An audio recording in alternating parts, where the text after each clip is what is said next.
নরসিংদী মনোহরদীতে শুরু হতে যাচ্ছে প্রায় 2 শতাব্দী পুরনো ঐতিহ্যবাহী ডুমনমারা দরগা মেলা।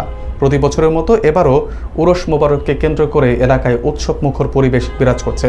মেলাকে ঘিরে বিভিন্ন এলাকা থেকে ভক্ত ও দর্শনার্থীদের আগমন ইতিমধ্যে শুরু হয়েছে। আয়োজকরা বলছেন, গ্রামীণ ঐতিহ্য আর ধর্মীয় ভাবগাম্ভীর্যের এক অনন্য আয়োজন এই মেলা। বিস্তারিত থাকছে মোহাম্মদ এমরুল ইসলামের প্রতিবেদনে। নরসিংদী মনোহরদী উপজেলায় জমে উঠেছে প্রায় 200 বছরের ঐতিহ্যবাহী ডুমনমারা দরগা মেলা। মনোহরদী উপজেলার খিদিরপুর ইউনিয়নের ডুমনমারা গ্রামে অবস্থিত হজরত সৈয়দ দোস্ত মাহমুদ বাগদাদী রহমতুল্লাহ আলাইহি এর পবিত্র মাজারকে কেন্দ্র করে এই আয়োজন হয়ে আসছে দীর্ঘদিন ধরে। মাজার প্রতিষ্ঠার পর থেকেই প্রতি বছর মাঘ মাসের প্রথম সোমবার নিয়মিতভাবে উরস মোবারক পালিত হয়। সেই ধারাবাহিকতায় সোমবার 19 জানুয়ারি রাতে বাৎসরিক উরস মোবারক অনুষ্ঠিত হবার কথা রয়েছে। উরস উপলক্ষে পরদিন মঙ্গলবার থেকে শুক্রবার পর্যন্ত 4 দিনব্যাপী ঐতিহ্যবাহী বাৎসরিক মেলার আয়োজন করা হয়েছে।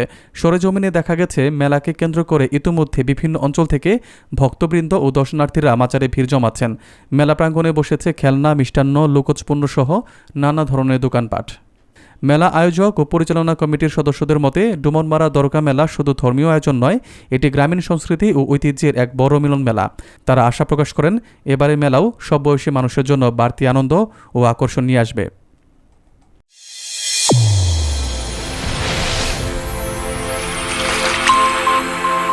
চ্যানেল A1 হৃদয়ের স্পন্দন।